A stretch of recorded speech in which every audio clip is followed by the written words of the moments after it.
Record. There we go. We're recording. Hi, my name's Dave Wright. I'm the chapter chair for the San Diego chapter of PDA/PDA-CA. That's the Progressive Dems of America, Progressive Dems of America California.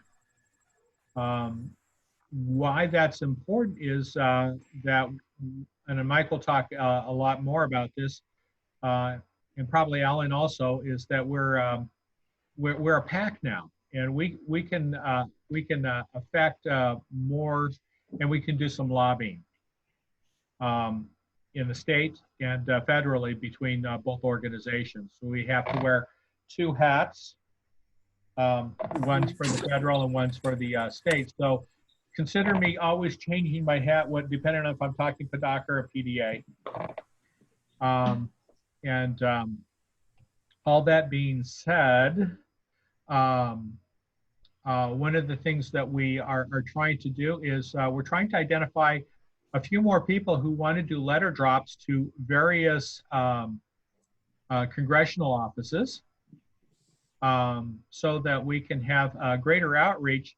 And I'd like to coordinate with those people. So if you go into the chat and give me your information, I can connect with you, and I can hook you up with Mike Fox, who at the national level is doing outreach with letter drops to congressional offices, and then I'll be doing the follow-up on assembly offices within our county. So I've decided to take that task on until I can find somebody else who's willing to follow up and call up to Sacramento and say, did you get our letters from our members talking to you about X, Y, and Z? Mm-hmm. And so you can look forward to those if you get elected. Always a good thing. Other things we have going on, we did pretty well with our endorsements. We still have our endorsed candidate, Tim Nader, running for his judgeship here in San Diego. One of the other judges that we endorsed lost, and we're sad for her. That was Roberta. Roberta Winston. And then Luana Richmond is in a tight race with for San Diego City School Board here against, and that's Dr. Richmond, and she's running against Dr. Mike, help me on that one. Oh, I wasn't paying attention. Yeah, I know. Your eyes are glossing over. Yeah, no, it's just that, I'm handing the football over to you. And yeah. Who's Luana running against? Dr. Richmond running against? Dr. I don't know. I'd have to look it up. I spaced it too. Sorry about that. Recall. The one that's running against Luana, you said? Yeah. I don't recall what her name is. She's been doing it for a while. Yes, she's. I believe she's an incumbent, isn't she? She is, and she's dropped the ball severely in her her district as far as taking care of students and making sure students are empowered to learn. So that's why we're supporting her. Okay, I'm looking it up, so I'll yell it out when I find it. There you go. I think it's Sharon Whitehurst Payne. Dr. Whitehurst Payne, thank you. And there's Tim Nader, and so we need to continue to support Tim Nader. And speaking of which, Tim, if you could get with me later, somebody took your sign down that you gave me. Oh, they cleared out all the signs on my canyon. Okay. I live on Colwood Canyon by San Diego State, and they took all my signs. So wow. I think it was one of those companies that that's their job is to clean up all those signs. Oh, okay. So if I could get another sign from you, I'd love to put it back up and get you back in the public eye. Okay. We were planning to get those back up in probably September, but I'll see if I can. Oh, September's get fine. to I it just sooner. want to get on the Okay. list. Oh, thank you. Thank you. We'll make sure. If you can shoot me an email so we make sure we have your name and address on our We'll on our tell. spreadsheet. for that, then I'll get it done. Thanks, David. Mm-hmm. And Tim, we still have ours. It's in storage, so we'll put it back out as soon as we can. Thank you. Me Really too. appreciate it. I've got 2 of them. Fantastic. Anyone else who wants to sign this fall, please let us know by email. Okay. If you want to Or go call into me. the chat, Tim, and put your email address, Yeah, sure will. that would help everybody do that. I know I have it, but I'd have to stop and look for it. What else do we have going on? We have a lot of bad juju going on, and this is a time that we need to reach out to everybody we know and be safe, because right now I think the Republican base believe they are enabled to do incredible acts of violence, including in New Mexico. A county commissioner in New Mexico said the only Democrat's a good Democrat, dead Democrat, and actually threatened the lives of 2 politicians that weren't in his state. So I got that off of Daily Cost. So, but like, if you're gonna protest or anything, just do it safely and make sure you go with the group, so you have somebody watching your back. We're talking about maybe in the future, at short notice, doing a drive-by down to Otay, doing a drive-by protest down at the Otay facility. And we'll be letting people know potentially about that if we can get that going. That's another, and we're going to probably be doing that with some of our friends from our revolution.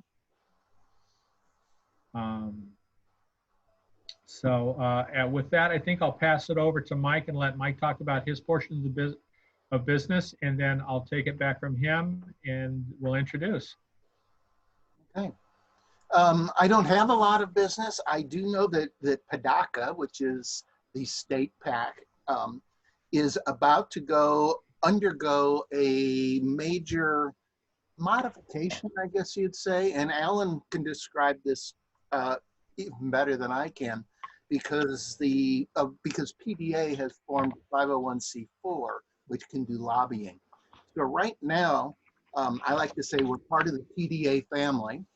And the PDA family itself is growing, and our chapter will more or less automatically be members of all of the entire PDA family, so that we can do a big variety of things, including lobbying, including letter drops to assembly and state senators, and and on and on. So it's going to be an interesting time, and I'm looking forward to getting all that worked out so that we can start that as soon as possible, maybe even before we get unlocked from our houses. So that's pretty much what's happening. I think it's exciting, and I think you will too. David? Thank you. All right. And let me do a quick look. Do we have Alan on yet? Yeah, he's on, or he was. I'm here. There he is. All right, great. Alan Minsky is going to be the moderator for this panel. He is the National Director for PDA. So we're very, very honored to have him join us. Normally he sits in the background and lurks and listens if he does attend these meetings, but he's going to actually do a little bit more work today.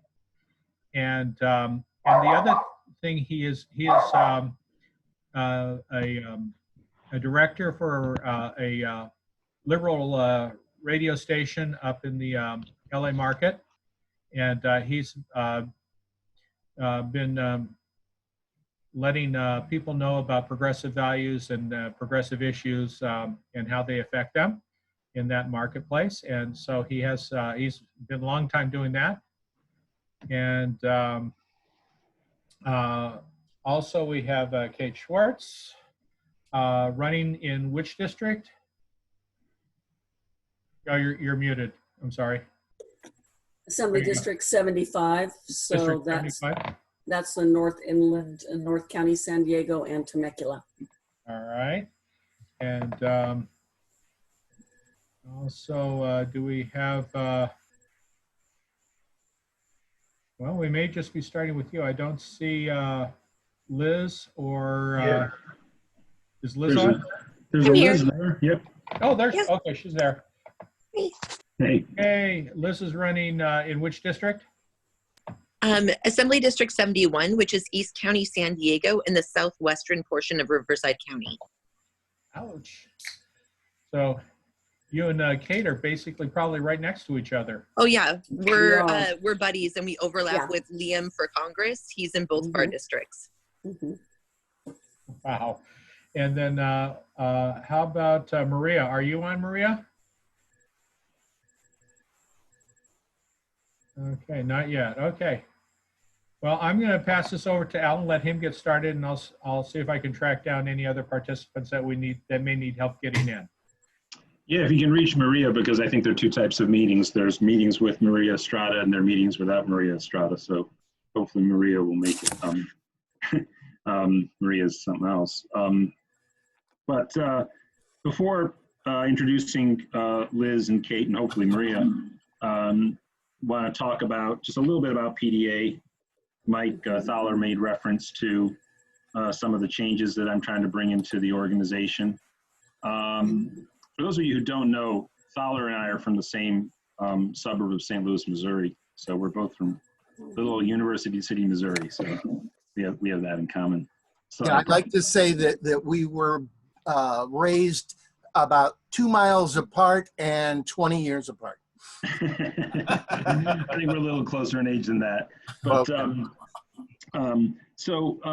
PDA, is a tremendous organization. Started in 2004, and at the time, make the argument it was one of the sort of low points for the influence of progressives inside the Democratic Party. There are certain points from about the early 80s through until 2015 where you can argue what is the low point. But it was a point where progressives were not particularly influential. Over the next period, PDA did a great job of lifting the profile of progressives around the country. And of course, things have really taken off for the progressive wing of the Democratic Party in recent years. PDA isn't quite as large. It was a big fish in a small pond, and now the pond's gotten bigger and it's about the same size. And part of that has to do with PDA was founded by a group of people, including a very inspirational and charismatic executive director who was very associated with the organization, Tim Carpenter. When people talked about PDA, people always thought of Tim is even as strong as it was in various regions of the country. And when Tim passed, the organization went through some drift. They had a great next executive director, but she had health problems. And so it actually had a hard time growing and benefiting in the period where progressive politics became more prominent inside the Democratic Party following the first, in particular, Bernie Sanders campaign. But I came into the position about 20 months ago, and had some peculiarities in terms of its structure, and in particular, it's a national organization that everybody has local chapters, and everybody thinks they're members of PDA and so on, but it's actually a federal PAC. Federal PACs don't have members. They have supporters. Maybe you could call them activists with the very unconventional structure we have. So I went out and formed a 501c4 such that you can have chapters that have members. And what this 501c4 is structured to allow, which the federal PAC was not, and this is very peculiar because you probably know PDA did a lot in California around California politics, wasn't really operating according to the way the rules said it should be. They're really not supposed to be a federal PAC influencing local and state politics. Now with the new 501c4, also known as PDA, officially called Progressives for Democracy in America, every person who has been a member of PDA is instantly now a member of the new 501c4, and now we can lobby to our heart's desire at the state and local level. Now we have PDA-CA, California is one of the few states where PDA has set up a state PAC. So we always could do that here once Mike started that, though even that was started well after PDA was doing a good amount of local and state lobbying inside California. But now we have all these structures. Mike understands their relationship. And the main thing is we can both endorse candidates, state and local, through PDA-CA. We can host fundraisers for them. We can promote for the candidates that we've endorsed. So this is, of course, great for the candidates who are on the call. And then after elections are over, while you always could spend a portion of your time through PDA-CA lobbying, now we can just go full bore. And that's really important. I'll end with this, because there's so much that can be said about the state of the world right now. But we're in a very difficult situation, and hopefully when we have Kate and Liz in the State Assembly, you will be entering at a real crisis point, and we know that. And in particular, those of us on the progressive left now are very conscious of the ways that at the federal level, the Republicans have run up budget deficits and Democrats have been all about pay-go. I think that era is ending for the Democratic Party, and that's important because we need it to end, because we need federal stimulus, we need fiscal spending from the federal level. They don't have to balance their books in the same way that states and localities do. Now we're facing a crisis in terms of the budget and the balance sheet of the state of California. Before this crisis, the state of California represented a unique opportunity for the country and the world to provide progressive leadership on the most important issues facing all of humanity, right? Because this is one of the richest regions of the world, and really one of the most, it is truly among the population, one of the most progressive and forward thinking. Probably about as culturally diverse as any region the world has ever known. And again, the amount of creativity, university power, and just the tremendous regions of the state and all that they bring to the state is just something that no other region in almost any part of the world can match. But now we're faced with deficits, and it's going to be very important in terms of how that crisis is navigated by the people in the assembly. And we really hope we can get the right people in to navigate that so that California can remain this forward progressive force, not faced with, austerity being imposed upon the population in ways that limit that. It's going to be a really tricky period going forward, but hey, at least we're a very blue state. So we don't have Maria yet. Any luck with that, David? Not reaching Maria, or? I called, left a message on her phone, and she immediately sent me to voicemail. And I sent her 2 emails hoping to try and coax her on. So I haven't heard anything. Well, we were going to go from south to north anyway, which means I believe we're starting with Liz, correct? As we deal with the guest speakers. So I hope I get everybody's name correct here. Hold on here. And Liz Lavertu is running for the California State Assembly in District 71. She is going to be in the November general election against a apparently a not particularly moderate Republican incumbent that maybe Liz will tell us a little bit about. And I'm not sure always how to pronounce his last name, but I believe it's Randy Vopel, but Liz can tell us. So yeah. Liz, take it away. Sure. I am running for the 71st Assembly District, and I'm running against Randy Voapel. He is a Republican incumbent who doesn't believe in climate change and is racist. We in East County haven't seen a Democratic leader in this position ever, nor a woman. It's always been white Republican men who have been in this district as far as time can tell. So the great thing is that, through the campaign and through connecting with people, I think a lot of people in the district want a woman in the seat, and a lot of, NPPs and Republicans in the area who are women have been gravitating towards the campaign because it's a campaign of caring and compassion for the people. It's not a campaign of bailing out corporations or doing, subsidies for oil or backing the insurance companies. As you know, I mean, obviously I'm on this call, so I'm a progressive, so I'm not taking any money from the corporations that Randy Vopel takes from. So, he's got the insurance money, he's got tobacco money, and then more tobacco money. He's got Chevron money, he's got all the purse strings, on his side. But hopefully if I can get enough volunteers on the campaign, and I see a few of you on the call, so thank you so much for, volunteering, we can get our message out. And Nadia can tell you, because she's actually made the most calls of people on this call right now. People are really resonating with the message of caring and compassion, especially during these times. But for those of you who don't know me, I've been active in my community for over 20 years. I'm a mother of 2 boys. Asher, who is 14 now. Sorry, he had a birthday during COVID. Yeah, he's 14. That happened. And he's in 8th grade. He'll be a freshman in high school next year. And then my oldest son, who goes to Cuyamaca College, the community college in our neighborhood. And it's his first year of college this year.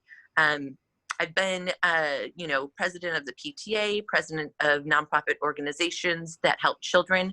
Currently, I hold an elected position. I'm the chair of the Spring Valley Community Planning Group, where we work with, business owners in the area and work with the community to help bring in more economic opportunities, work with developers, try to get affordable housing in our area, and work closely with the Board of Supervisors for that, and also for solving our homeless crisis. So recently, I have been working with Diane Jacob in East County to get homeless shelters in the unincorporated areas.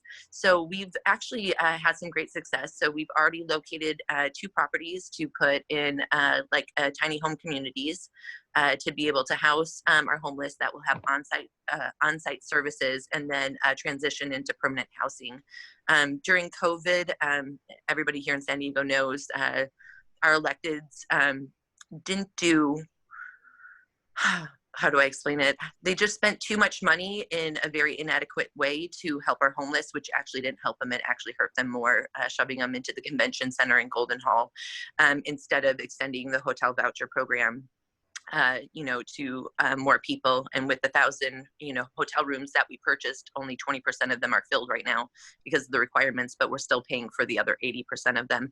But I was able to get 2 gentlemen just this week, into a hotel program through Diane Jacobs' office as well. So I've just been, really active. I mean, starting this campaign, I had a vision, and now that vision is more important now than ever. With the economy the way it is, I was furloughed back on March 22nd. And then earlier this month in May, my employer called me and said my position will no longer be a position, going forward. So I, like millions and millions of other Californians, have been found with no job, during these times. And so as a state, we're going to have to, really invest in our future and invest our way out of, this economic crisis that we're going to be facing for the next few years. And one of the things that we have to ensure, especially when we're looking at the budget, because we do have a tight budget right now, we have to look at how can we create more revenue. And one of the ways to create more revenue is to put a little bit more tax on the 165 billionaires that we have in California. We shouldn't be cutting school spending right now. We need to actually increase school spending so that we can ensure that our kids can go back to school safely in the fall. We can't be cutting teachers and having bigger class sizes because that doesn't allow for social distancing. We need to look at other countries who have, are a few months ahead of us and have gone back to school and what their practices are and what's working. And right now, I don't feel like our leaders are doing that. I do have a meeting with my children's school board coming up soon because I have ideas of ways to implement this to ensure that no students left behind because of lack of technology or lack of internet and a lot of things that our rural communities have been facing, since a lot of them don't have internet access, or a lot of children don't have technology in some of the other school districts. So yeah, and Lawanda, let's compare notes for sure. I've been doing a lot of research on this. But yeah, so I mean, we need a leader who also knows how to think outside the box. When I was on the school site council for my school, it was during the budget cuts of the school too, where we were looking at, cutting a lot of our spending, and we got creative to save our arts program. We partnered with other schools and shared a resource teacher so that the kids could still have art once a week instead of having it 2 or 3 times a week. It was better than nothing, so we need to definitely have leaders who are creative and care about the people. And with Medicare for all, this is the time. I know a lot of people are like, oh, it's not the time because it costs so much money. But in the end, honestly, with so many people on unemployment and with healthcare directly linked to employment, because I just got my package for Cobra, and let me tell you, there's no way I'm paying $6,000 in 6 months to have insurance while I'm on unemployment. That's just not going to happen. That doesn't fit in the budget, so we need Medicare for all. We really do. And we need people at the state level to be able to push for it. Now, it might not happen in the first year. Obviously, it's going to have to most likely be a 2-year bill. But I've been talking with members of CNA, and there's some really great ideas that they have to be able to make sure that this can go forward. Some of the people that I've talked to have even been thinking about a West Coast PAC. Like Governor Newsom reached out to other states during the COVID crisis to get PPE. We need to reach out to the other states and see if they want to join with us for Medicare for all. It will help lower the costs, and it would give more people in our area and region, access to health care, which is way different, obviously, than health insurance. But everybody on here obviously knows that. But I mean, we need to, we're looking at a lot of people in the service industry who are not going to have jobs going forward. So we have to look at, like schooling, getting, free college education for them if they want, paid apprenticeship programs, and investing in green and renewable energy. Because the great thing about green and renewable energy is the front cost of it, yes, is a lot. Don't get me wrong, getting the storage in place and things like that. But in the end, it ends up costing less, to operate on a daily basis once the upfront cost is done. So a lot of people could move into that technology as well, and we'll save a lot of money not subsidizing the oil companies. That money can be transferred over to have a green and renewable future. I have a lot of things, so if you guys want I'm going to drop my cell phone in here. You can give me a call anytime that you want. But ultimately, as a candidate, I wouldn't be a candidate if I didn't have a few asks for you. Me and Kate, we have every Saturday with Liam for Congress, we do a town hall on different topics. This Saturday will be on the economy during this pandemic. So please join us. Even if you don't want to watch the whole hour show or whatever, if you can share it on your social media and get the buzz going, that's always helpful. If you can follow me on Facebook, Elizabeth for Assembly, follow me on Instagram, Elizabeth for Assembly, or follow me on Twitter at @eLavertu AD71. Share, retweet, comment, like. It helps helps the algorithms on the social medias to put my posts up top in front of more people. That's the simplest ask. But if you do have time, I would love for you to phone bank with me. My campaign is still focused on reaching seniors in the community. And Nadia's on the phone, and she can tell you it is really rewarding and really sad at the same time, because even as we're calling today, we're reaching seniors that have food insecurities, that have no way to access food, or have other needs, and we can connect them with resources. And if the resources aren't available, I actually go out and deliver groceries myself. I partnered with Heaven's Windows, a nonprofit organization through San Diego Food Bank, where I go shop in their pantry now. So if a senior needs any food, I can go to the pantry and go deliver it to them to ensure that they have food, in their cupboards so that they can eat. So you can help me phone bank, or we'll be doing texting closer to ballot drop. If you want to let me know if you're interested in that, I can help you out with that too. And then I think I had one more ask. I also do a weekly social hour. So if you want to hop on, we shoot around ideas, and it really helps, me know what the community needs at these times, which is very, very helpful. And then obviously donations. The goal is before November, before I have to spend everything, to raise $150,000 more. And that will, ensure that I can fully complete my strategy of the mailing pieces, the texting pieces, the postcard campaign, and the social media ad buys. So any donation is appreciated. I understand times are tough, trust me. But Oh, Nadia was just FaceTiming me. That's so funny. But yeah, times are tough. I get it. I still haven't got a penny from unemployment. So it's been 10 weeks without pay. So if you can't do anything, I understand, but please at least go on your social media and start sharing some of my stuff. So I don't know how much time I have. So thank you. And if you have any questions, let me know.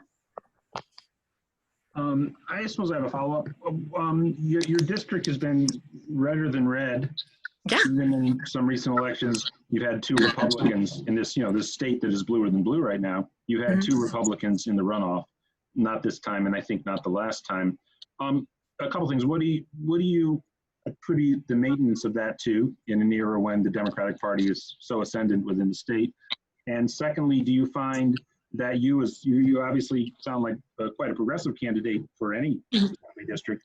Do you find that being a progressive Democrat provides you with more traction, perhaps, with the constituency than if you were a moderate sort of Republican-leaning Democrat?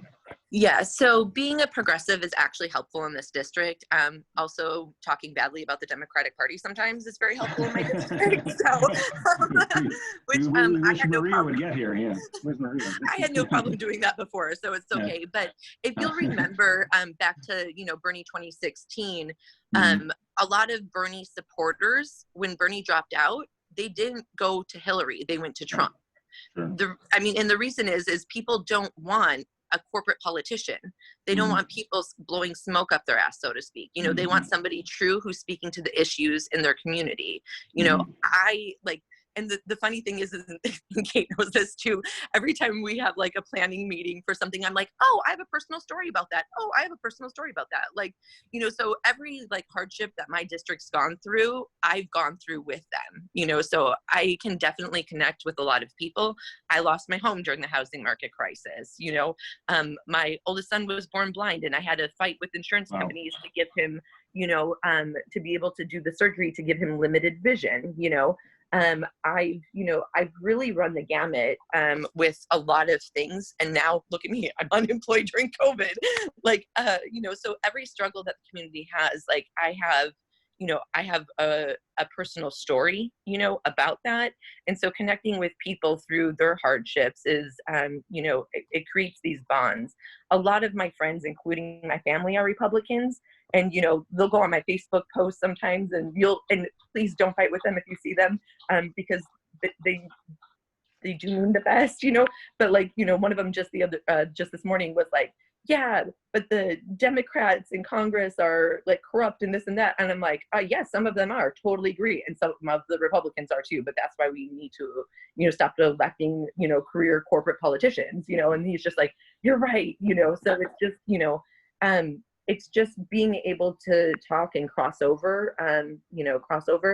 And honest, and I said, I hate to say it, but I'm a woman, so it definitely helps. I don't know the last time a woman ever ran for the seat, and I went back over 20 years, so I don't know if a woman's ever run for the seat, actually. So giving the people a different choice, a choice that looks a lot different. And yeah, we are a Trump-loving, area, and we have been for a while, and we have a lot of hate and racism, but it's very small, but it's amplified, their voices are amplified. And, a lot of people are looking for somebody to stand up to that too.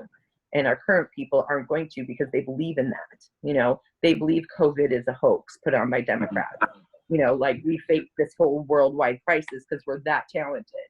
We can't win a presidential election, but we can have the whole world believe in COVID. That's great. So anyway, so yeah, I think that those are some of the things that I do have going for me that other candidates haven't. And also a Democrat, going 10 years back, actually maybe even longer, there hasn't been a real Democratic candidate. Like a Democratic candidate has put their name on the ballot, but not campaigned.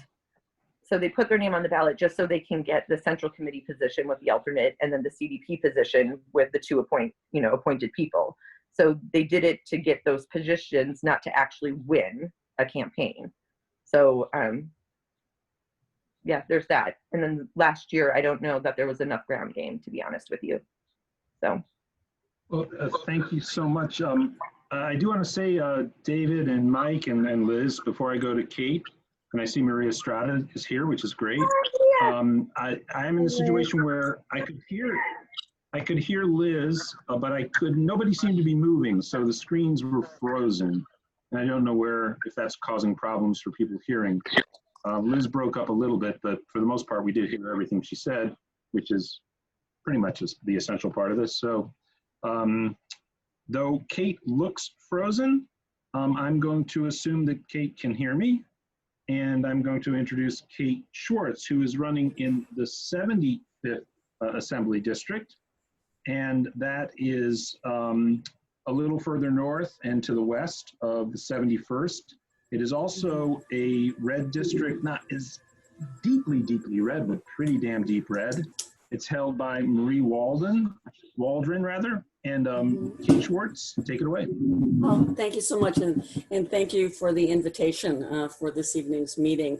I haven't met all of you previously, but I have been meeting some of you. As Liz mentioned, I've been participating in the town hall meetings with Liam and Liz most Saturdays, and it's always really stimulating discussion, and I really look forward to those Saturday town halls and enjoy them. And Tisa Rodriguez has been helping us out and has been especially gracious, I would say. So it's making it possible for us to get the word out about our campaigns. I am Kate Schwartz, and I am running for the Assembly District 75, as you mentioned, Alan. And yes, it is currently the seat is filled by the Assembly Minority Leader, Marie Waldron, who has been sitting in that seat since 2012. So 8 years too long. Currently, I serve as an elected director on the Fallbrook Regional Health District Board. I did win that seat as the highest vote getter by a very large margin, and was the first and only progressive to be running for that seat, and ran as a healthcare professional. In the meantime, I have managed to convert two out of the total 5 board members, has now joined our local Democratic club, and we're definitely making some important changes through the health district. So most recently during COVID-19, I have been very busy on the health board, and we have been meeting and working hard to increase funding, emergency funding for programming such as our local food banks, our local urgent care, which serves as a primary care provider for many of our uninsured and underinsured community members. Also, just today, I was working hard this morning on getting information out through the health district for all of our families with school-age children about the pandemic EBT cards that are available for children. And I had read an interesting article in UT yesterday about these pandemic EBT cards for children and how they weren't getting out to the families nationwide about all of the administrative delays. And here we are almost into June, and these families have not received this assistance. And so it's nutrition assistance, of course.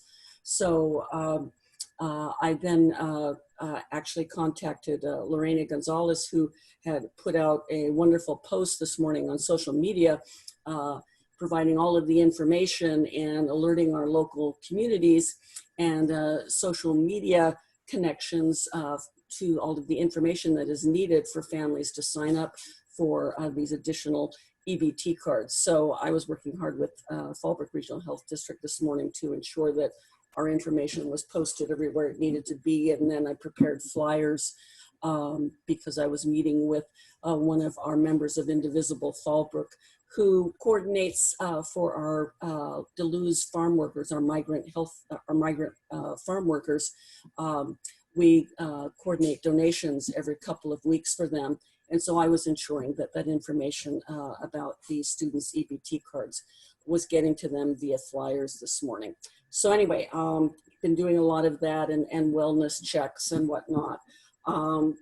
Tell you a little bit more about myself. I am a native Californian. I'm a graduate of California Public Schools through my undergraduate education.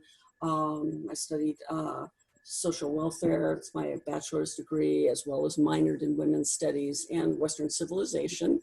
And then went on to receive my graduate degree from Columbia University in clinical social work with a concentration in health and mental health. After completing my graduate and postgraduate training in New York City and Boston, I then returned here to North County, San Diego in the Assembly District 75 with my family. And so I've been here for 20 years, and since 2012, I've been extremely frustrated with our lack of representation by our Republican Assemblywoman, Marie Waldron. And, you know, we typically describe her as the invisible incumbent. When one looks at the legislation and her activity in the legislation in the Assembly, by far the highest percentage of her participation and action has been on promoting commemorative days, you know, rather than actual legislation. Most of the time she's simply voting no on much of the legislation that fortunately our state legislature is able to pass anyway. So she doesn't have a strong impact. And more recently, of course, we have a couple Assembly Republicans who are promoting the idea of suing Governor Newsom for the vote by mail issue. And I did submit an op-ed as well as a letter to Assemblywoman Waldron effective today, because of course she's responsible for those Assembly Republicans, and pointing out the fact that she sits on the Health Committee, and you know, how can she truly be concerned for Californians' health and yet allow her minority party to really try to impair the vote by mail election this November. So, so hopefully that will be out in some press releases in the next few days. I have been a lifelong progressive Democrat, and have worked on campaigns over the last number of years since my son graduated from college. And a little bit of the story about that. Often people ask me, well, you're going up against the Assembly Minority Leader. Don't you think that's going to be a really tough challenge? And I respond to that with, yes, it may be a challenge, but let me tell you about tough. For me, tough was learning when my son was 7 years old that my husband was diagnosed with lymphoma. And at that time, losing half of our family income due to his illness. I then began to work 2 jobs in order to support our family while caring for a seriously ill spouse and an elementary school age child. Tough for me was losing my husband when my son was 10 years old and becoming a single parent at that time, always working 2 jobs in order to support us. And I persevered and was determined. We came through it and we flourished. My son was able to graduate in 2017 from Berkeley with 2 degrees in civil and environmental engineering, and currently works managing our water resources in our Central Valley. And of course, I now sit before you as a candidate for Assembly District 75. So perseverance and determination is definitely something that I can attest to. I have always had a passion for social justice. That's why I went into social work. Progressive values, have been a practicing licensed clinical social worker for 35 years now. I believe so strongly that it is well past time for us to replace this Tea Party Assemblywoman, get her out of there and begin to really make some progress for our district. Along with Amar Campa-Najjar, of course, his congressional district aligns pretty closely with my Assembly district. And I believe strongly that we've done very well on the coast side in terms of flipping these seats. And now it's really time to focus on our inland areas and moving forward. I have some areas that are going to be very much easier, I think, to win the vote, San Marcos being one of them. In the primary, we had 2 Democrats running for this assembly district, myself and Roger Garcia, and between the 2 of us, we achieved almost 45% in San Diego County, and district-wide almost 44%. So that's the best anyone has done against Waldron since she got in. And I believe strongly that what I need to do moving forward is really, really focus on the areas of Escondido and Temecula, the other 2 major demographic areas, which are going to be definitely tougher, but they are over time certainly becoming much more purple than they had been in the past. You know, I'm very, very passionate about healthcare for all Californians, and particularly now with the pandemic, I think, you know, the time is right to strike and to really, really get through to all Californians that this is going to bring us such better public health, better care. We're only as safe as the person standing next to us. If all of us cannot afford decent health care, as Liz was just discussing, it puts us all in danger. And I think people are finally ready to hear that now and listen to the true numbers about Medicare for all and the savings that will be involved. Savings not only in human lives and in quality of life because of improved health care, but also savings in terms of dollars. And it's time that we really push that in Sacramento and lead the nation in demonstrating that we can have a healthcare system that serves all of us with equity and with high quality care and save a great deal of money while doing so. I'm running on a platform of the 5 H's, so healthcare for all, housing, meaning affordable housing, of course, highways and transportation, which is really, I would like to see us moving forward with our climate action plan and with transportation options that are going to improve our district. Obviously the transit centers and some of the transit hubs that our county is looking at to improve mass transit and public transit. And I also am a real proponent of a remote workforce and feel that this pandemic again might be the opportunity that we've needed for people to come around to the benefits of a remote workforce and how that makes so much more sense in terms both of our lifestyle, our quality of life, affordability, not needing to worry about hours and hours on the road every day in terms of our transportation infrastructure, and saving both our health in terms of having I think a more equitable lifestyle for workers, as well as saving our climate in our counties. So I would really like to put a lot of emphasis toward increasing remote workforce and getting the business sector to accept this as, you know, such a positive for businesses as well. They could save so much on their overhead. And I often like to say, you know, if more people were able to work remotely and not be congesting the highways and not be wasting all of that personal time in traffic and in commutes, there would be a lot less need for all of those office buildings in many of our cities. And what could we repurpose those for? Well, how about affordable housing and using those buildings for something really positive for our population? So those are some of my ideas. I am proud to say that I am supported by a number of unions and continue to have conversations with some of the other unions, but CNA is definitely has endorsed me, as well as ILWU. And I'm looking forward to having some conversations in the near future with the CTA and some of the tribes. A lot of that has all been postponed, of course, due to COVID, but we'll be working on that some more in the near future. And let's see, what else would I like to add?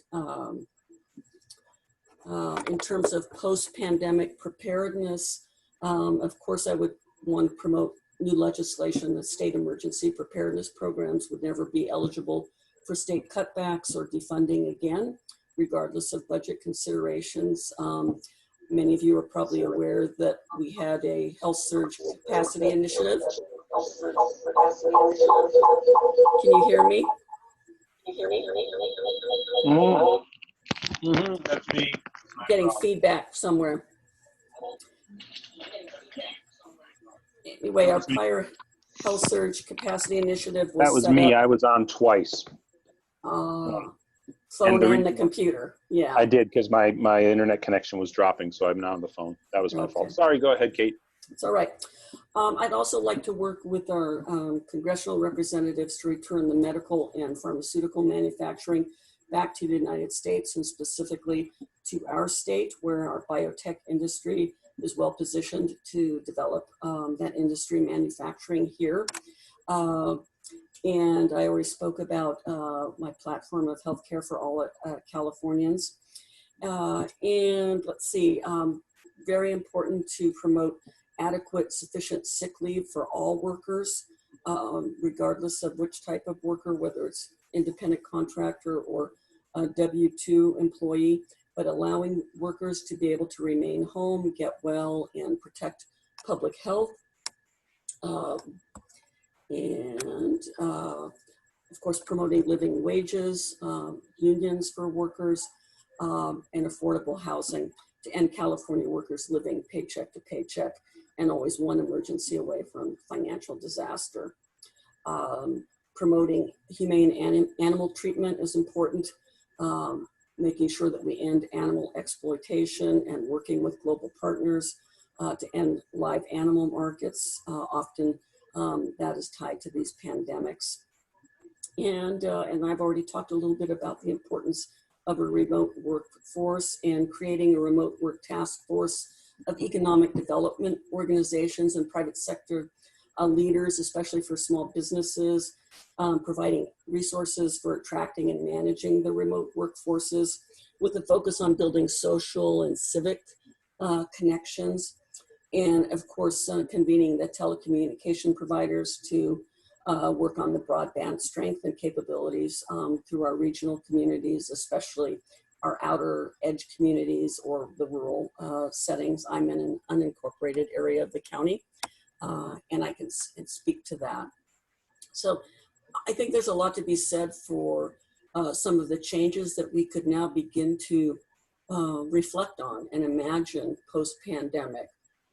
Such as not rushing out every morning to stress out in traffic congestion, and saving a lot of personal expenses, whether it be auto or commute expenses or meals out, and having the time instead to work remotely, using the saved commute time to experience home cooked meals again, being able to enjoy them with family, and having the time to get out and exercise daily, how that would save our own health, protect our own health, as well as society's healthcare expenses, not to mention really saving the wear and tear on our transportation infrastructure and aligning with our climate goals. So that's a lot of what I've been thinking about most recently.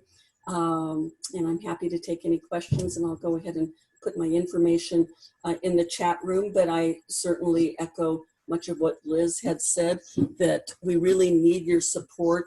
What we've found is we've been, both Liz and I are already local elected officials, but what we've discovered in running for state is that it can be much more difficult to gain the support in the state races, particularly the financial support.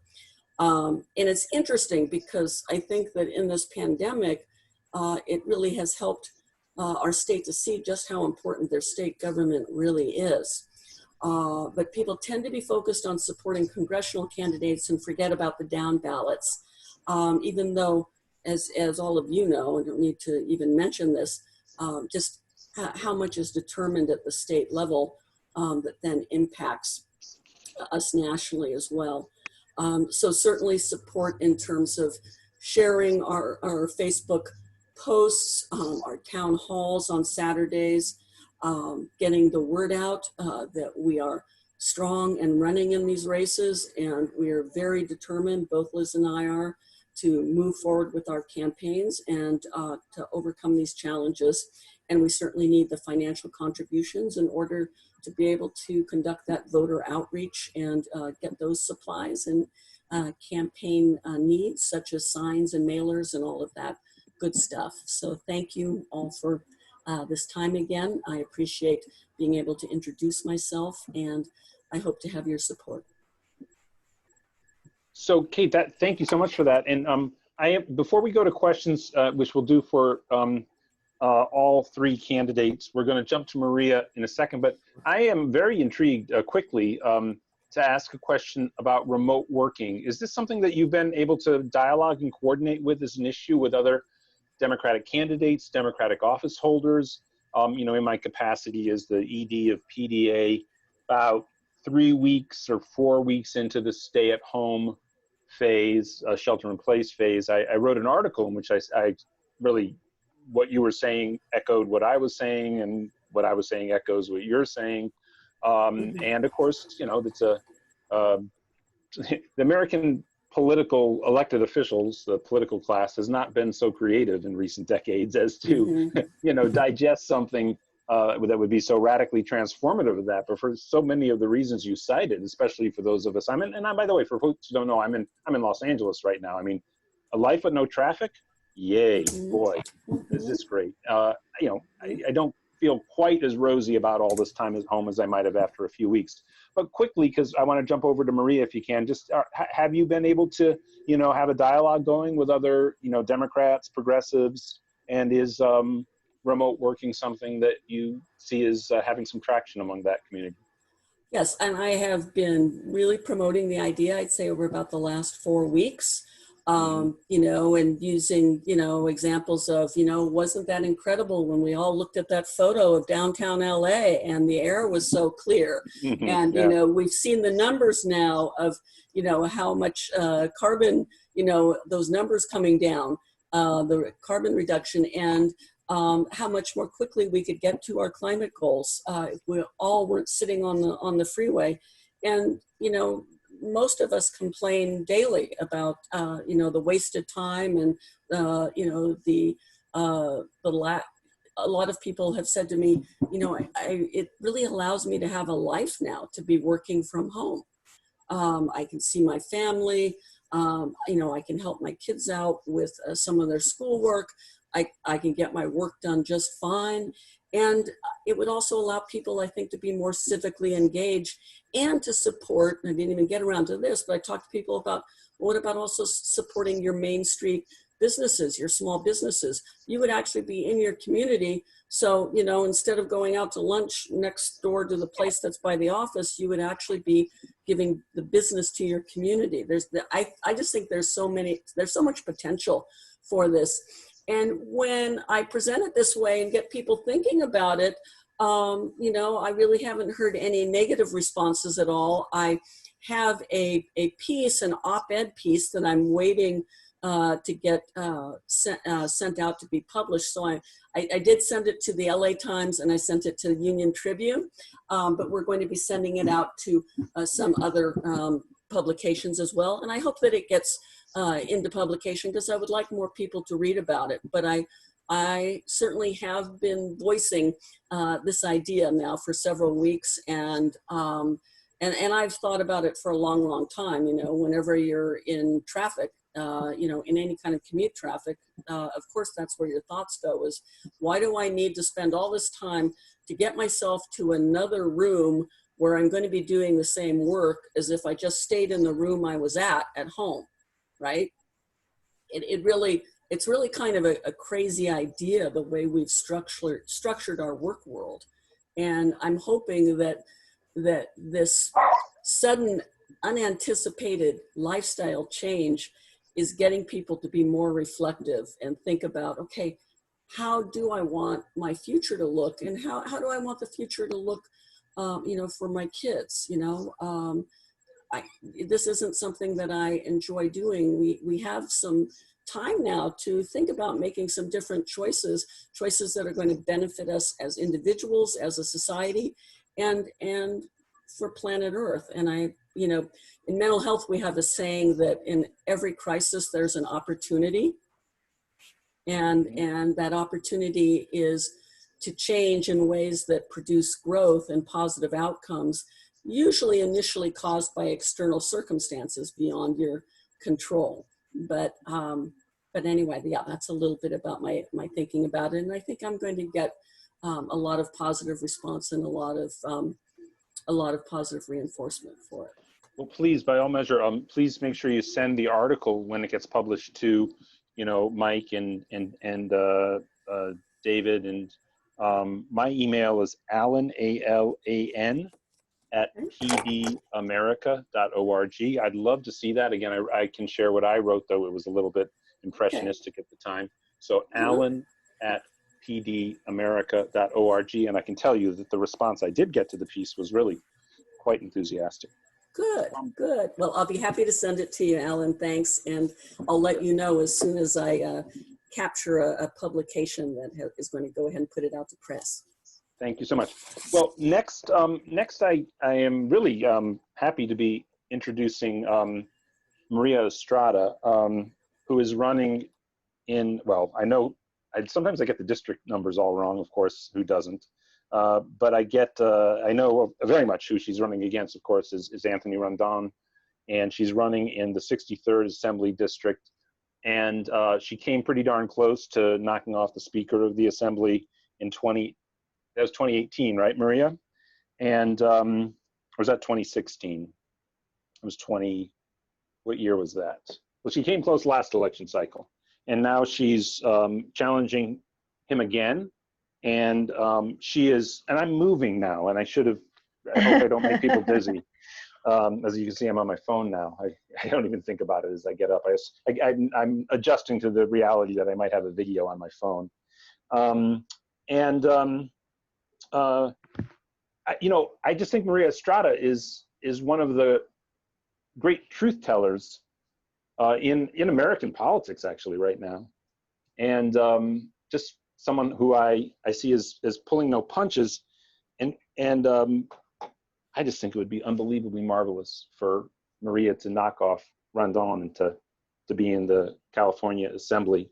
So take it away, Maria, and let us know what's up and how's it looking in the race against Rondon. Hi, everyone. First, I'd like to say how impressed I am with you guys' backgrounds. That's like phenomenal. Michelle and Liz and Kate have these backgrounds. I'm like, how do you guys do that?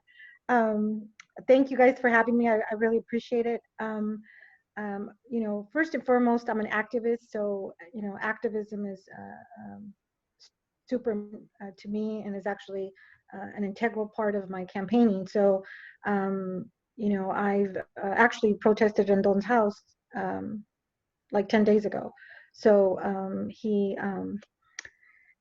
actually, a bill was written in 2016 that passed with flying colors through the assembly that allows for 3 people to be appointed on our water boards. And it's actually a first step in trying to privatize our water. So I actually, a friend of mine's on the board. She was, aside from the fact that she was physically assaulted by the president of the water board, they actually called the police on her and had her handcuffed in front of the building because she's trying to find financial records. So it's actually a hostile takeover of a public organization, a public building. So I protested the president's house one night. The next morning, we actually stormed the building and took over the first floor. And the finance director had actually 3 of the board members don't have access to the second floor or any of the financial documents or any documents actually. So I know a lot of people don't agree necessarily with my tactics, but I think it's absolutely necessary to expose these people and to go to their homes basically and confront them about the corruption that's going on and what they're doing. So that's to me part of what I think is necessary, at least in my community, to educate people on what's happening and expose the people who they, you know, Anthony Rondon is really good at showing up at events and taking pictures and then disappearing. Since this whole pandemic started, he really has been pretty silent, so has most of the assembly.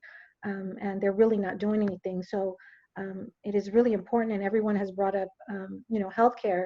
Had he not shelved SB 562 and it passed in 2017, by the end of 2020, California would have saved $111 billion, and we wouldn't be in a $54.3 billion shortfall right now. And everyone would have healthcare, and so many people have already lost their jobs. So inevitably, they're going to be without healthcare. And it's just, the situation was already dire, and it's just going to get that much worse. So no one in the assembly, really any elected officials, are really doing anything to step it up. They're not using their power to rent forgiveness, to get mortgage deferments. Every bank that got bailed out should not be charging interest. They should be holding off on, until this is over, or 6 months, 12 months, holding off on mortgage payments. Because what's going to end up happening inevitably is, even these eviction moratoriums, once this is over, people are going to be on the street, and the homeless situation is going to be that much worse. So nobody's addressing any of these issues. And all city officials have power under the California Constitution that would allow them to, do that, do just that in every city, and they're not doing it. They're not using their power to do anything. So I'm actually going city to city, and actually providing information so that people could protest, whether it's a landlord, property owner, whoever, protest their homes, to confront them about what they're doing. We have constant people getting evicted right now during this pandemic, and it's actually against the law to do that, and the police are still doing it. So we go out and protest, and to stop them from evicting these people from their homes. It's really horrendous, and I just think it's really sad that even during these times when people are most afraid. I mean, I know people that won't leave their homes. I have friends who've just had heart surgery. Another one's 82. I just went to see him in Sacramento. He can't leave the house. So if something like that were to happen to them, they would have no recourse. What would they do, right? But this is happening everywhere, and no elected officials are really stepping up to protect the people of their constituents or the state. So like I said, my activism is an integral part of my campaigning. So we got 46% of the vote in November of 2018 with $18,000. The speaker spent about $1.3 million. So it was about 6 of us, basically knocking on doors and out there. But again, the activism had a lot to do with that, and I have a really strong team of people that are just super hardcore dedicated, a nurse, a teacher, a couple of teachers actually, some union workers that work at schools. I mean, I'm just really fortunate. But I would like to say, Michelle and Kate and Liz, I actually am connected now to Univision, and they actually did an article about Rendon, and they want me to give them a list of candidates that are running in California who they could promote. And I would like to be able to do that because Univision is one of the most trusted Latino media organizations there is. So they want me to give them all the legislation and how I feel that it would, my position on the legislation and on candidates. So I think that would be really good if we could do like a piece on you guys. The guy, there's really no timeline. I know with the stay-at-home order and everything that's going on, even the legislature isn't pushing through a lot of legislation because of everything that's happening. So I need to look into that. But anything that you guys could provide me, even PDA on legislation in California and on candidates, and you guys individually could submit something to me, then I could forward it to him because he's going to they're going to do like a whole write-up on it. And I think it'd be really important if you guys could, be on there and highlight your races and who you're running against and their record and what you intend on doing. And obviously speak on immigration issues and citizenship and essential workers that are undocumented. That would be super helpful. And then I could forward that to him. So that's something I actually just got off the phone with California Progressive Alliance to see what they have prepared on the legislation that's coming through. But anything that you guys could give me, that would be great. So I actually, since this stay-at-home order began, I've actually been working at a food bank and volunteering here in Southeast LA. And then I know people that, you know, whether they're handicapped or a mom that doesn't have a car. So I just like go and deliver food, supplies. I have 10 families that I basically adopted that I go to pretty much every week to take them food. And my company actually just got their stimulus money a couple weeks ago. So I'm now pretty much working almost full time again, and then still doing the food bank, and then, you know, protesting at night usually. So that's basically it. I mean, we're looking into getting a billboard. There's an organization called the 28ers, and if you look, it's called 28ers, and then you do / Rendon body count. It's connected to the PNHP website and actually gives the amount of people that have passed away since June 26th of 2017 when he shelved the bill. And obviously the number keeps going up. And so I'm looking into actually putting it up on a billboard for the 2 months preceding the general election.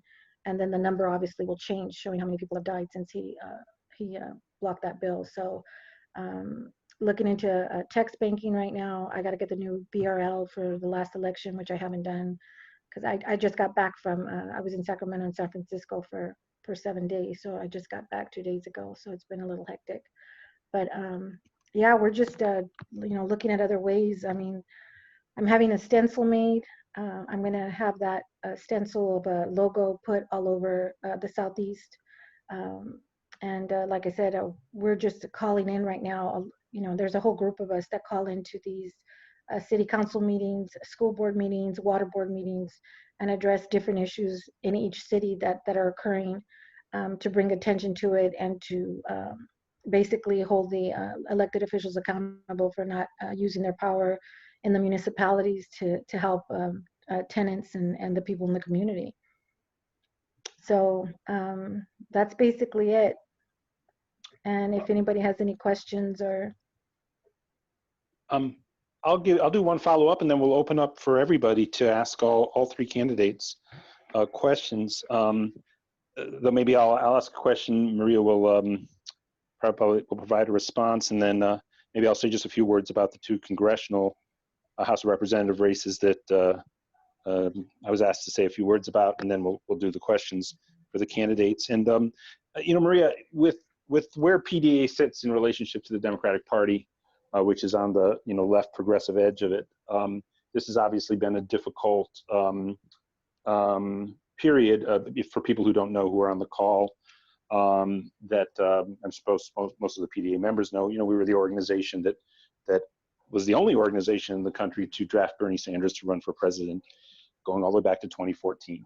Right? Nobody else got on board with that. The other progressives were calling on Warren to run. We were the sole pro-Sanders organization. We organized the Run Bernie Run campaign. So it's been quite a trip for PDA, and of course, a lot of disappointment, and then a lot of fragmenting among the Sanders movement after over this last month. And among other things, from my job at KPFK, I go way back with someone like Jimmy Dore.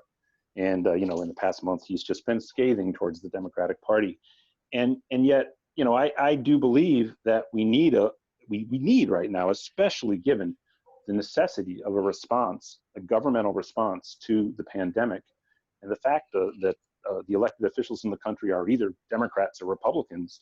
Not going to get anything out of the Republicans anywhere. So we need a left wing of the Democratic Party, and then one that bridges towards the activist community. And there's just not that many people who fit that mold. So I know that's more of a speech than a question, but how are you feeling about the Democratic Party these days?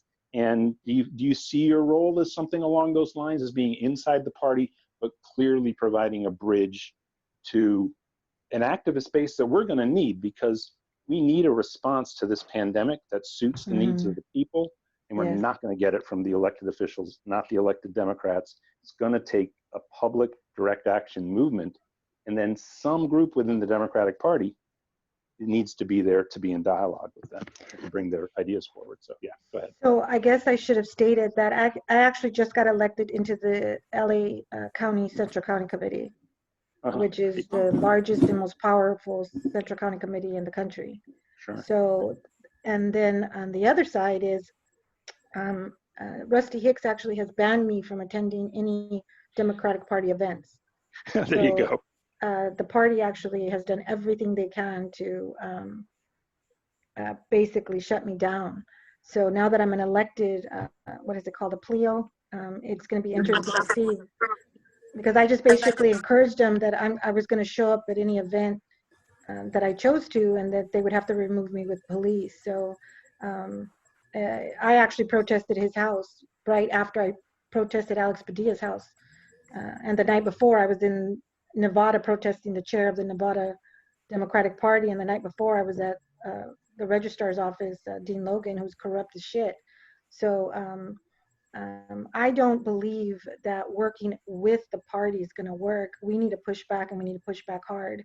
I'm a Democrat just for strategic purposes, not because I have any faith and believe in that party, but it's just a matter of, you know, out here, Raza sees anybody with a D in front of their name and a Latino name, like, oh, you know, they're Latino and they got a D, they must be our allies. But the fact is that Democrats are a bigger threat to progressivism than Republicans. Democrats are the ones that are doing everything they can to undermine us, undermine Bernie Sanders and his message and all the issues that he's pushing forward. I don't see Republicans as my enemies. I think that the Democratic Party is, at least, I feel like I would rather have a racist that I know is racist, and at least they're honest about how they feel about me. What's worse is someone that acts like they're your ally, and then they stab you in the back and deport your mom and let the cops kill your brother, and you know, all this shit that actually has happened to me. So I just don't have this any misconceptions that the Democratic Party has any intentions on ever doing anything that we want. So yeah, you know, it's funny. It's remember we were at an event with Rashida Tlaib together, and she I love Rashida, and I imagine you don't consider Rashida to be a part of the main part of the Democratic Party that you just described. And so she operates obviously in the way that she does as a Democrat going forward, pushing policies that are not, but she's also not taking a direct adversarial relationship to the party as such. And, I see, my point of view on that is of course, you know, I'm the head of an organization which has Democrats in its name. And but the goal is to get people who advocate for the policies and the positions that you advocate for, to work with them, to empower them, however. And, you know, it doesn't matter what party name you have in front of you, as long as you support those policies.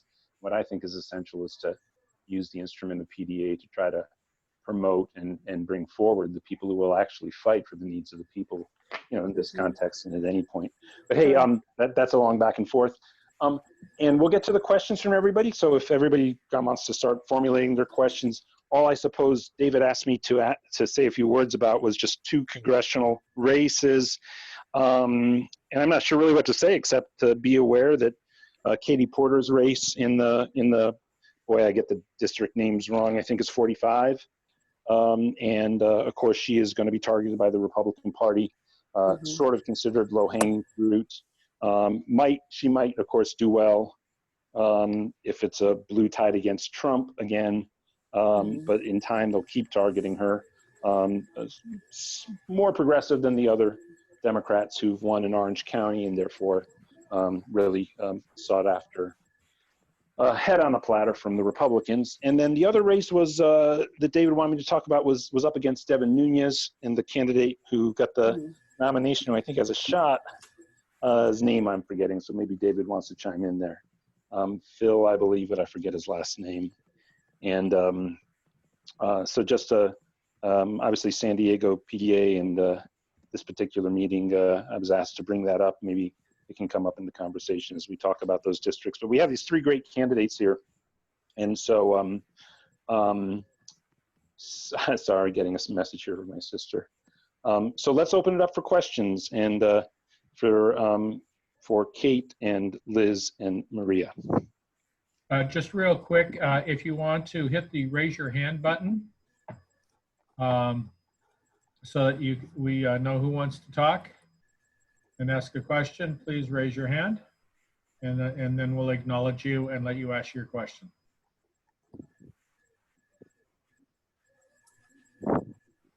And if I don't see you raise your hand, you could also wave your hand at me in the picture, and I'm just kind of glancing through to see if anybody is waving at me.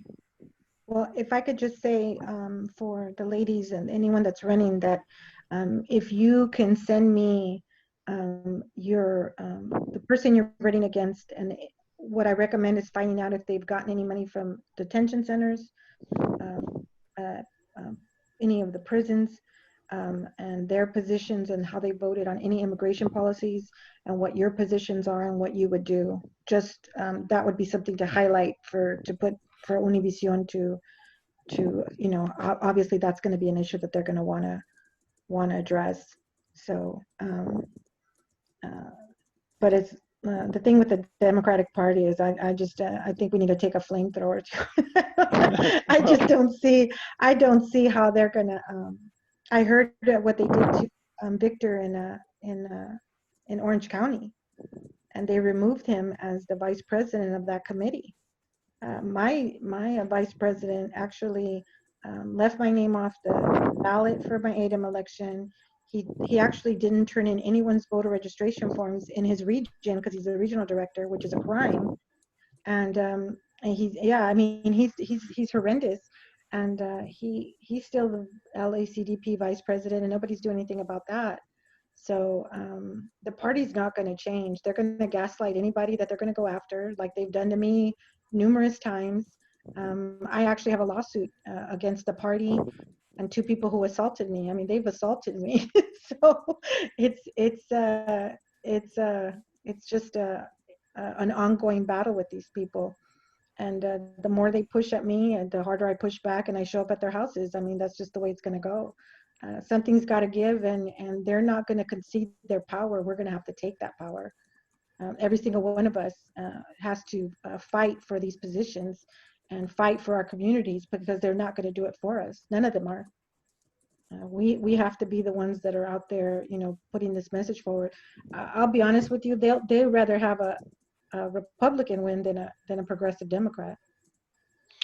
Yeah, obviously that is of course a feeling that a lot of Sanders supporters around the country felt, especially since Joe Biden himself is such a, you know, just by standard conventional assessment, ridiculously weak candidate, in particular at this point of his life, but many ways for the moment, and rather have that and lose to Trump than have somebody who's going to shake up the status quo be the nominee and win and continue to shake up the status quo. But sorry, I interrupted. Go ahead, Maria. Maria, I was just going to say that I've been putting in the information for you in the chat. So if you check the chat, you'll have the information and how to contact me. Okay. Okay. Great. Yeah. Okay, let's go over to Dr. Lawana Richmond. Dr. Richmond, would you have a question? Yeah, I was just wondering because, you know, we've talked, there's been a lot of conversation about the status of the Democratic Party, and we all watched how the Tea Party moved the Republican Party further right. And I was wondering if any of you are familiar with the Working Families Party, which has an objective of moving the Democratic Party further left in a more progressive direction. And if so, like, what are your thoughts on that strategy for addressing the Democratic Party's issues? Is the Working Party the ones that took over the houses in Oakland? No, the Working Families Party comes out of New York State, and the thing I don't quite understand, and maybe somebody I should know this, because I partner with them all the time on so many things. They're expanding out to other states, but New York is one of the few fusion states in the country. Vermont is another, there are a few others, where you can actually run on 2 ballot lines. Most states, parties have somehow managed to get the rule in that, for instance, you can't in California be a Green/Democratic candidate. In New York State, the Working Families Party was exploiting the rule within the state that you could be a Working Families Party nominee and a Democratic Party nominee. And what they would do is they would choose a candidate in the primary who was left progressive to endorse, maybe against a moderate incumbent. And then that person would still get the Working Families Party nomination, and they could be on the ballot in the general election too. So that peculiarity about New York was what was their foundation. How exactly they're taking, and they've existed in New York as a sort of third party hybrid force for years, about 2 decades now. And they built up some status there. And now they're moving into other states. And they're selecting which states they are. I really haven't seen them be too active in California yet. But their national director lives in San Diego, I think now. Oh, is that right? I believe so. But yeah, they've got like endorsements that they've given in several states. California is not one of them. And so I agree with you that they're being selective, but they, you know, sat down and listened, and there was that strategy of kind of taking over the party. I know that that's not an easy thing to do. But I know there are a lot of people who are fed up. Yeah, I agree. I don't know anything about the Working Families Party, but I'll definitely look it up. It sounds very interesting. And I did work on the campaign for Bernie, both cycles, and I certainly love the way that he impacted the party, the Democratic Party's platform, and got it at least moving in the right direction. And also the last national convention, the way the Bernie supporters were there to protest the party. I was very, very proud of them. And I know my good friend Alan Gerasi was there and was one of those Bernie supporters who was protesting at the Democratic National Convention in the last cycle. I was going to say, I was there as well. I was the delegate for Bernie Sanders. We were there. Yeah, we raised some hell.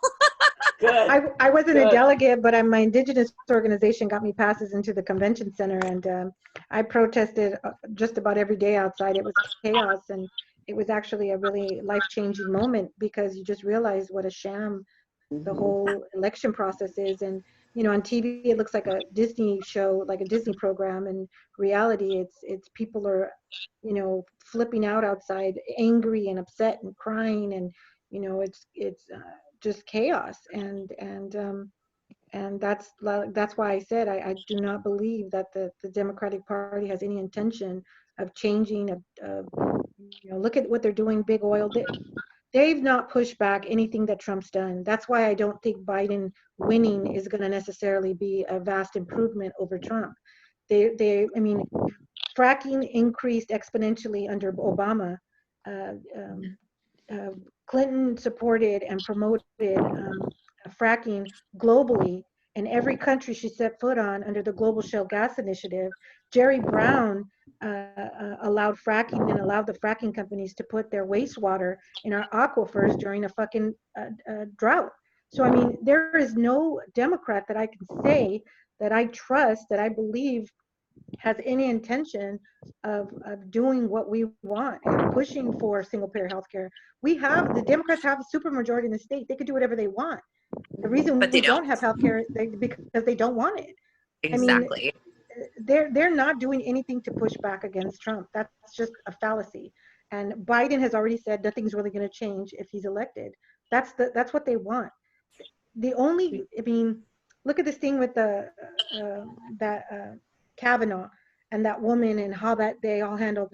Right after that, 6 judges were pushed through. They did nothing. That was all a circus to bring attention, and they didn't even focus on his record. They focused on something that happened years ago that really wasn't even relevant to what was happening. And now you have Tara Reid, who has a very credible case and against Biden, and basically fuck her. Nobody believes her. And it's hypocrisy to the 10th power, and nobody's doing anything about it. And I just don't have respect for that, and I don't have respect for the party and any of the people that have power that would rather destroy a life and allow people to suffer and be sick and go without resources to maintain their power, and will bend over backwards to help Exide or bail out PG&E. You know, didn't they all just jump through hoops to bail out PG&E and allow them to charge their customers? I mean, they filed bankruptcy and gave out $5 billion in bonuses to their shareholders, and then they filed bankruptcy. So when I was in front of Rendon's house, United States against PG&E, I read off, you know, Linda Friedman and Miguel Santiago and Cristina Garcia and Anthony Rendon and all these assembly members that got maximum donations, 180,000 to the Democratic Party from PG&E. Okay, I want to get a couple other people a chance to ask questions too here. Sorry, go ahead. That's okay. Nadia is next up with her hand raised, and then after that we have Lori Saldana. So Nadia. Yeah. So I just wanted to ask Kate and Liz, because you come from primarily red areas.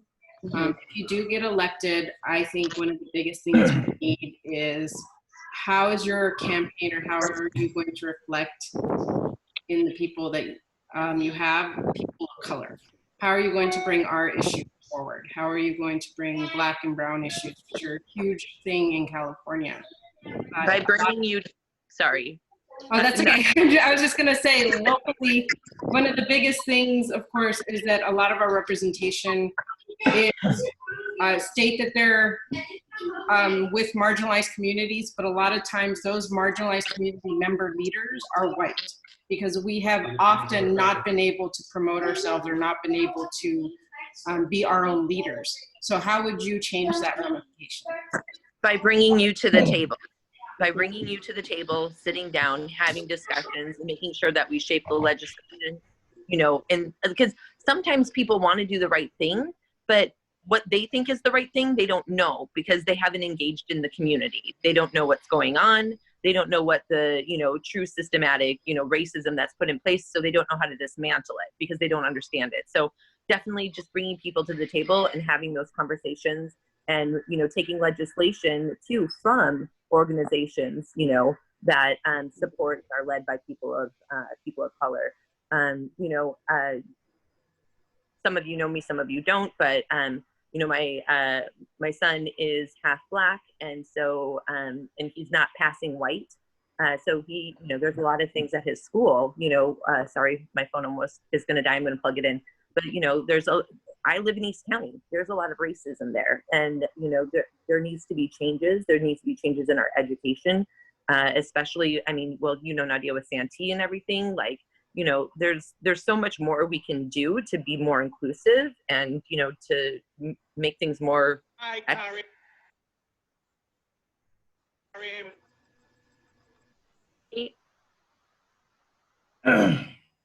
Sorry, I didn't know what was going on. So, Liz, were you done or? Yeah, go ahead, Kate.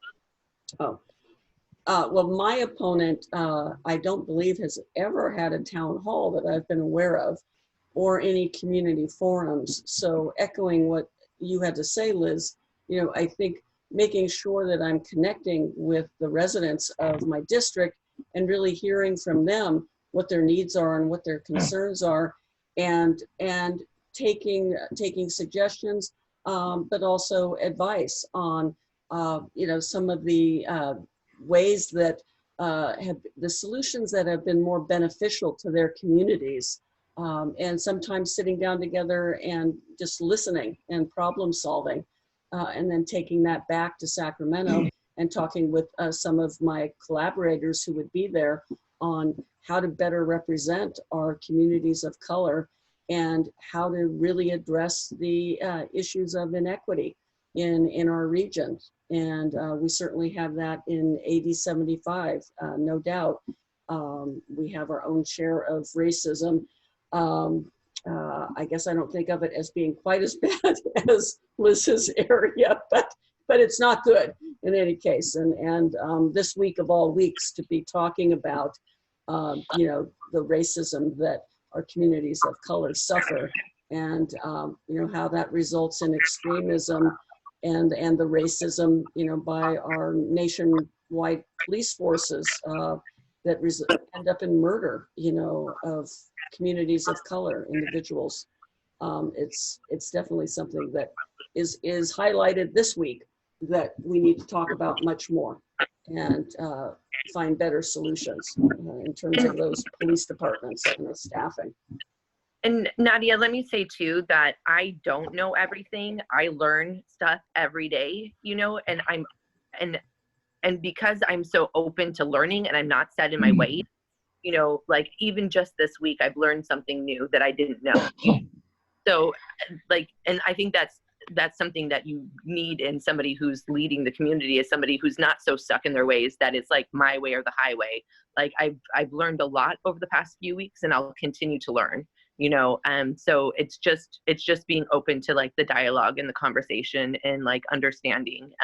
You know, I know like the big points, I know like the 500 big points, but sometimes like the smaller points I don't know yet, you know. And so it's a learning thing too for me, I'll be honest. It's, you know, it's a learning thing. Yeah, well, I think it is for many of us. But as you say, as long as you want to learn, and you know, I've been working with people that come from very different communities, you know, all my life, and I've been learning all my life what their life experiences are like, and I certainly try to put that professional experience, you know, into my everyday thoughts and actions, and certainly would in policy as well. All right. Are we at another person from the chat, David? Yeah, I'm going to go to Laurie Saldana next. Hi, Laurie. Hi, good evening. Thank you all. Thank you for all the candidates who are running. You know, as a recovering progressive assembly member who won an election despite being outspent by a lot of money, I did it because my primary opponents fought with one another. And so I'm curious, those of you who are running, you know, if there's any chance of people fighting while you stay above the fray, and win or lose, you know, that's always the best path to take, frankly. And I'm also curious after the election, because from the descriptions that I'm hearing, most of you are underdogs. The chances of beating incumbents are pretty slim, especially Speaker Rendon. So how do you see you continuing your activism, your organizing, your problem solving? Because a lot of people are going to be looking up to you and admiring you and respecting you for taking on that challenge. So how do you see your commitment going forward past the election? Because we need more women in leadership, and you know, we need you to continue. Win or lose, you are going to be public figures, and you'll have a voice. And I really want to encourage you to keep your voices active, no matter what happens in November. Well, thank you, Lori. Yeah, and I think you know, us encouraging other both candidates as well as activists to get more involved or to stay involved, and particularly women, to really encourage and mentor them as they pursue positions of leadership. Excuse me. I think that's very, very important. The mentoring role. You know, I do that professionally in my trade, but as I'm moving away from that and moving more into political action, I would certainly want to be part of a mentoring group for women. And I connect with communities of color in terms of other Democratic clubs and other progressive candidates, and would hope that we would really move forward in continuing to support one another as well as some of the newer candidates who are coming up. So on November 3rd, hopefully I win.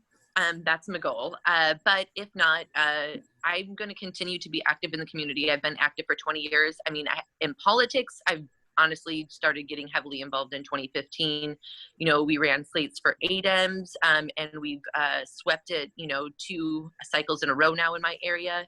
You know, I got involved with the Democratic Party, as you know, up until a couple weeks ago. I had to step down for the campaign, but I was the director of administration for the San Diego County Democratic Party and served on the executive board. I'm still a central committee member because I'm an e-board for the state party. But all during this time, you know, for the past few years, I've been getting more progressives in the area excited about, you know, how do I say it nicely, infiltrating the Democratic Party and moving it more left. That's been a goal of mine for, you know, gosh, like 5-6 years now, and that's not going to stop after this. And now that I don't have a job, I don't think I'm going to look for a new job. I think I'm going to create a job. So my focus, you know, I will be running again if win or lose in 2022 because gaining name recognition in the area. But I'm looking to create like a progressive, how do I explain, like a progressive organization that people, that progressive candidates can go to get like a la carte services and do some like shared more co-op campaigning to help progressives, since we raise less money, to help them spend their money more wisely and let their dollars go further. So, you know, looking at, I have a social media person already who's interested in joining on. I have somebody who's like really in contact with newspapers and stuff. You know, I have people that can be campaign managers. And so the great thing is that they can't afford a full-time campaign manager because, you know, it is very expensive. You know, like a campaign manager could be running 4 different campaigns in a similar area. So also recruiting progressives for up and down the ballot to help us get our numbers out. So, you know, looking at all of the school boards, all of the water boards, the planning groups, and all the positions up and down the ballot, and fill it with all progressives so that we can get our message out stronger to the community and we can win more elections going forward. So that's my, that's what I think the next few years will look like for me. But I hopefully will just be serving in the assembly, and then I can pass it off to some of the people that are already on board with that idea. So yeah, that's what I'm planning on doing. Mm-hmm. Let me add that I also plan to run again in 22 as well. Whether I end up in the seat this time or not, that I'll be running. But I also would like to put in a pitch for my local area here in Fallbrook. We have quite an active progressive group. And in 2018, our club put forward 7 candidates for local seats. And this area has been consistently very, very conservative and red. Well, all 7 of our candidates won our seats. And we have a new crop getting ready coming up for the next election. And we're really looking at making a very, very significant impact in changing our local boards and our local office seats, moving in a progressive direction. So it's just really, really encouraging to see. And we feel like, wow, if we can do this in Fallbrook, which was such a conservative rural area, it really is possible. Great, great, super. I want to say thank you. I'm going to everybody for joining us and being here. I know some of us are having to sign off, so I'm going to start with Alan and let Alan say his goodbye. We got a little bit more business to do, but Alan, go ahead and I'll let you say goodbye. And thank you very much, sir, for your contributions. Thank you to everybody. And I suppose as a final thought, what I do believe is that, again, the Democratic Party is an instrument, and the goal is to create social justice in the country, to have an equitable, balanced society, one in balance with the planet, one that, you know, a political movement that just addresses all the endemic ills of American society, the endemic historical, ongoing structural racism, economic inequality, the ridiculous privatized healthcare system has to be obliterated and turned into a public universal payer system. And we need to, of course, address the climate crisis. And what I think is essential for progressives who are inside the party is to not lose touch with the people now who will be outside the party, because whether one agrees or disagrees with the critiques of the people who are frustrated and believe there's no path forward inside the Democratic Party, they're still partners in terms of the project that we're trying to build in general. And on top of that, I hope all 3 of you win. I think you're incredible, all 3 candidates tonight. And I'm sorry I got to run away, but I have to go help my daughter. I'm supposed to oversee her math homework, and so I'm going to go do that. And thank you, everybody. Thank you, San Diego. Thank you. Real quick, next, I'd like to give Dr. Bill, I think everybody here is familiar with Dr. Bill Honigman. He's a a retired emergency room physician. Dr. Bill, are you still on the thing? I'd like to give you like 3 to 5 minutes to talk about what you got coming up. Thank you. Really appreciate even just a couple minutes. I am Bill Honeyman, and I think I know everybody here. Thank you all for being here. Sorry I was really late, but I have my own Orange County chapter meeting. Had to finish up that one and switch over to you guys. But I did want to invite everyone, if you have not already, been with us for our PDA healthcare emergency online town halls. When we were all first quarantined, we stepped it up to twice a week. It was usually once a month meeting that we had, but we've been in the Zoom format for over a year now. So, you know, frankly, I'm having a problem with politicians who are holding back at the time of a national emergency instead of, you know, really aggressively moving forward. So that we tried to lead by example and have twice a week emergency town halls, and in the Zoom format, it's very easy, of course, for people to participate. But I really appreciate all of the candidates there in the room, because you all are fighting for the good cause.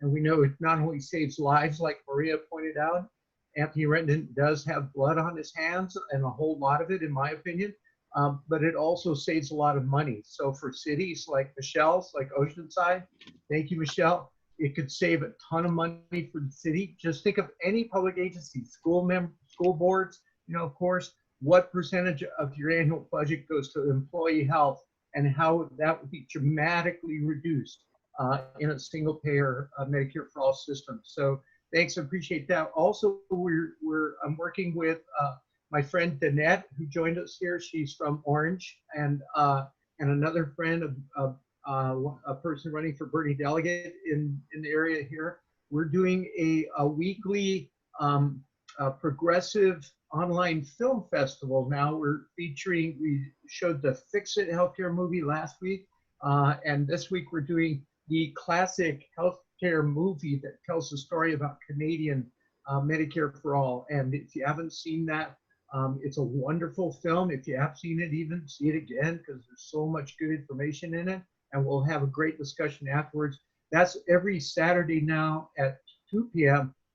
In the Zoom format. You can watch a movie and then have a group discussion.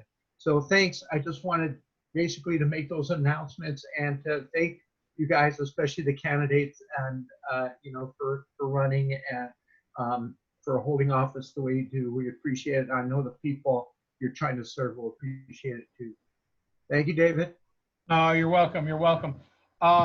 Another thing, we're running out of time today, but if you haven't signed up to vote for your Bernie delegates to go to the convention, very quickly you need to go onto the KDEM website and sign up so that you can vote for your delegates to represent you at the convention, either by Zoom or however they're going to do it.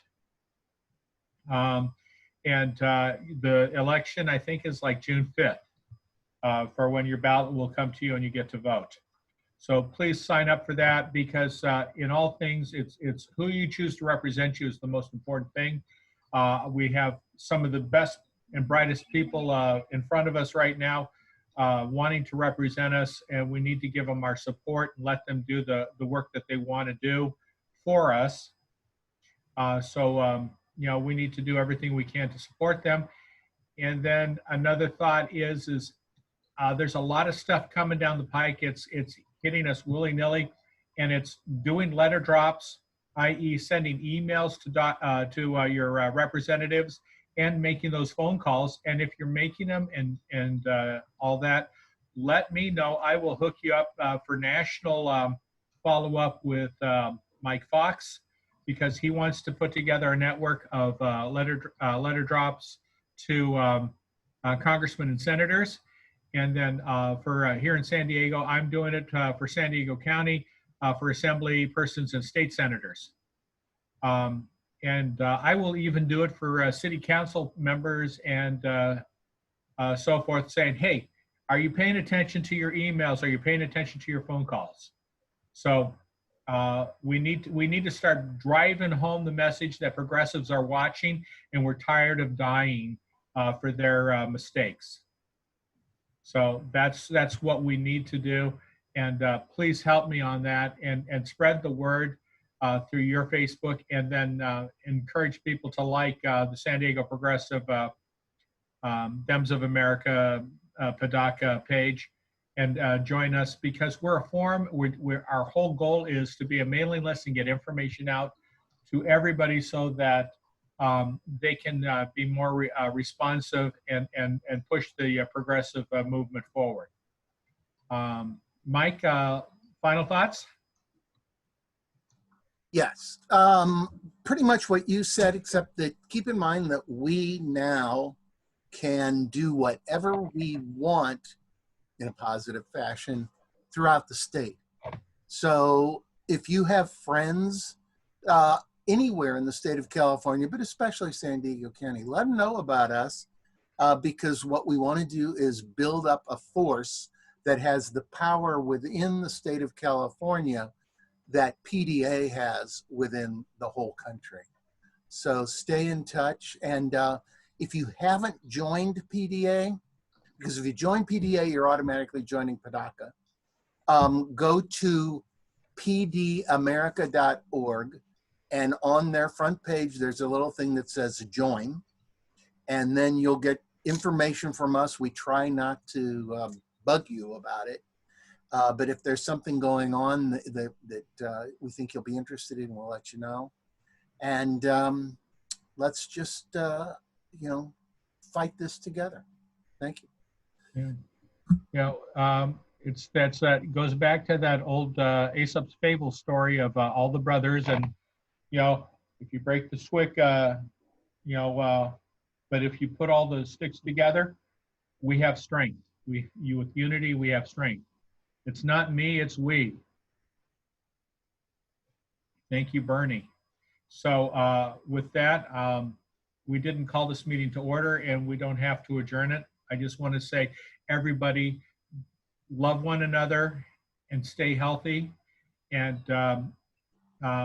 like they used to say in AA, keep coming back, it works. I see a couple smiles. So, so thank you very much.